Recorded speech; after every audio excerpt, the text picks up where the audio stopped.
హరి ఓం. జగద్గురు శ్రీమద్ విరాటపోతులూరి వీరబ్రహ్మేంద్ర స్వాములు వారు వారి పెంపుడు తల్లి అయినటువంటి వీరపాపమాంబకు వివరించినటువంటి జీవుడు చతుర్దశ లక్షణములు.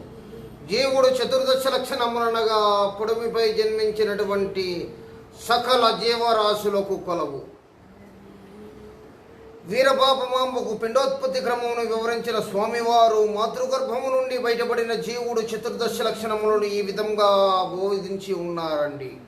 మాతృగర్భము నుండి విడుదలైనటువంటి జీవుడికి శిశువుకి జ్ఞానం అనేది లవకోశమైన లేక తన పురిటి మంచములో తన మలమూత్రములతో దొల్లుతూ వాటిపై ముసిరే ఈగలను దోమలను తోలుకునేటటువంటి శక్తి లేక విపరీతంగా దుఃఖిస్తాడు.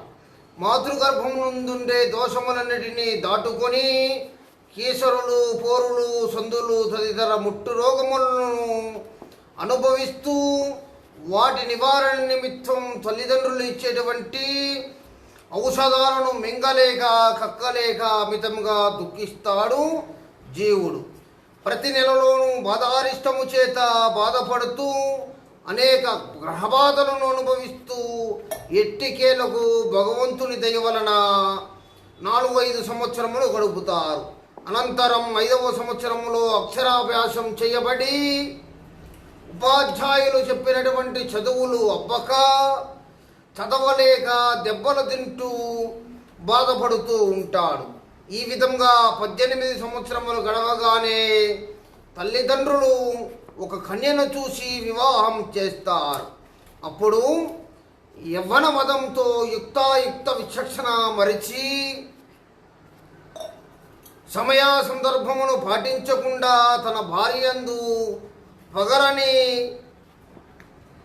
యోచించకుండా సంగమించి సంతానాన్ని పొంది వారి పోషణార్థం ధనవంతుల వద్ద సేవకుడుగా మారతాడు.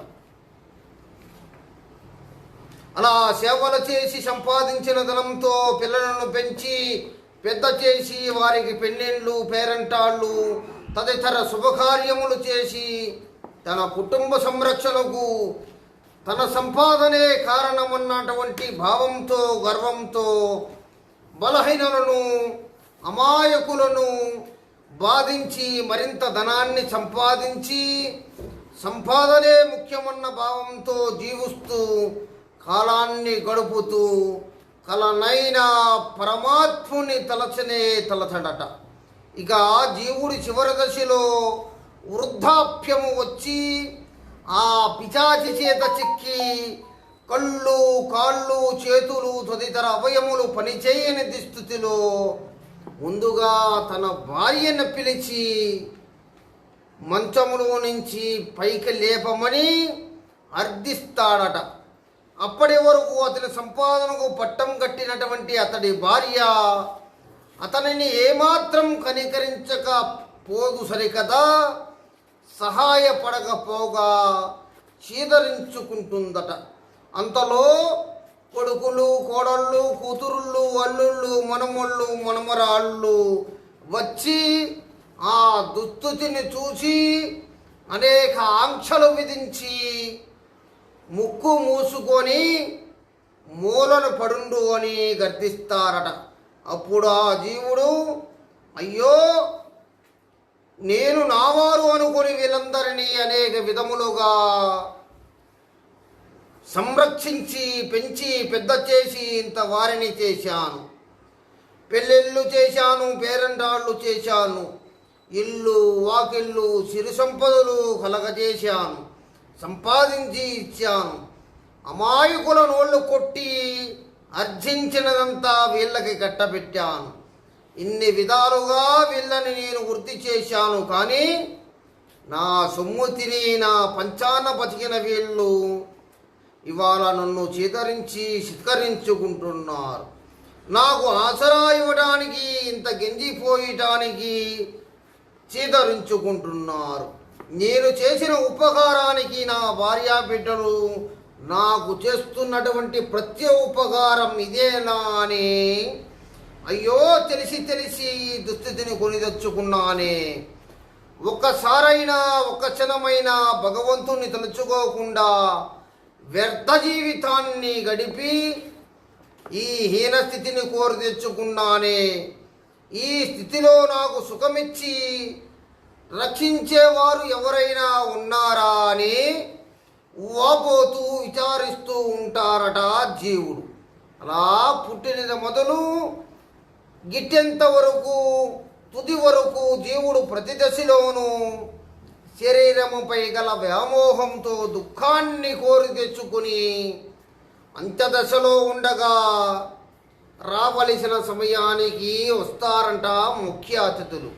ముఖ్య అతిథులు ఎవరనగా జీవుడికి యమధర్మరాజు మరియు యమకింకరులు వచ్చి యమపాశములు విసిరి ప్రాణమును గట్టిగా బంధించి దేహములోని ప్రాణిని బయటికి లాగి ముళ్ళు రాళ్ళు రప్పలు చీము నెత్తురు కట్టిన మార్గములు గుండా ఈడ్చుకుపోయి ప్రాణిని లాక్కుపోతూ ఉంటే ఆ బాధను భరించలేక, ఆ కష్టాలను తట్టుకోలేక భయంతో వణికిపోతూ అయ్యో దేహము శాశ్వతమని నమ్మి మోసపోయానే అని దుఃఖిస్తుండగా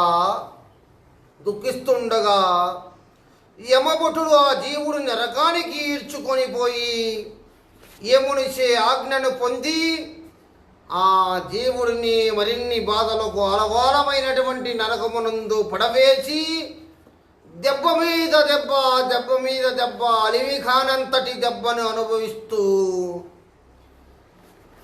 ఆ నరకములో జీవుడు అనేక బాధలను అనుభవిస్తూ అలివి కానంతటి దుఃఖాన్ని అనుభవిస్తాడట.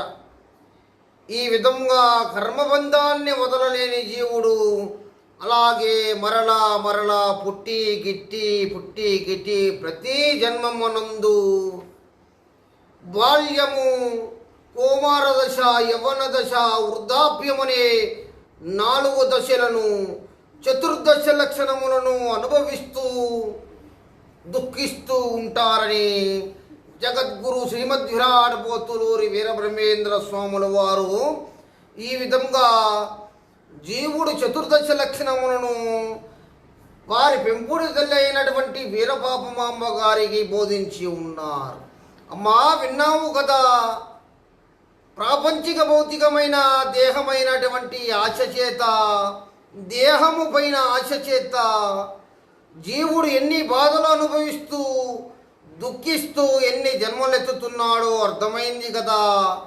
ఇటు దేహ సంబంధమైన అశాశ్వతమైన మానవ సంబంధములతోటి మానవ సంబంధములపై ఆశలు తెంచుకో బ్రహ్మానందమును అందించే సచిదానంద స్వరూపుడవు సర్వేశ్వరుని సర్వకాల సర్వ వ్యవస్థలు యందు నీ మనసు యందు నిలుపుకొని ధ్యానించు. అదే కర్మబంధమునకు కైవల్యమునకు ఏకైక మార్గమని ప్రబోధించారు జగద్గురు శ్రీమద్విరాట్ పోతులూరి వీరబ్రహ్మేంద్ర స్వాముల వారు. ఆ ప్రబోధంతో జ్ఞాన మార్గములోకి అడుగుపెట్టినటువంటి వీరపాపమాంబ తన్మయానందంతో కుమారుని వైపు చూస్తూ, నాయనా ఇప్పుడిప్పుడే నా గమ్యమేమిటో నాకు బోధపడుతుంది. నీ అనుగ్రహము వలన పిండోత్పత్తి క్రమము, చతుర్దశ లక్షణములు అవగతమయ్యాయి. అయితే జ్ఞాన సముపార్జనకు తద్వారా మోక్ష సాధనకు శరీరం తప్పనిసరి విఘ్నులు బోధించారు కదా. మరి ఈ శరీరము ఎట్లు ఏర్పడుతుందో చెప్పమని అడిగింది వీరపాపమాంబ. ఇట్టి విషయాన్ని మరొక ఎపిసోడ్లో మనం తెలుసుకుందామండి. ఈ మా భవ్యయోగి కాలజ్ఞానం ఛానల్ను సబ్స్క్రైబ్ చేసి లైక్ చేసి షేర్ చేయవలసిందిగా ప్రార్థన. ఇట్టి ప్రయత్నం చేయటం వలన మరికొందరికి స్వామివారి కాలజ్ఞానము తెలుసుకునేటువంటి భాగ్యం కలిగించిన వారిగా మీరు మారుతారన్న విషయాన్ని గ్రహించి అందరికీ దయచేసి షేర్ చేయండి. జగద్గురు శ్రీమద్ విరాట్ పోతులూరు వీర బ్రహ్మేంద్ర స్వాముల వారి సంపూర్ణ కరుణా కటాక్ష సిద్ధిరస్తు. శుభం అందరికీ.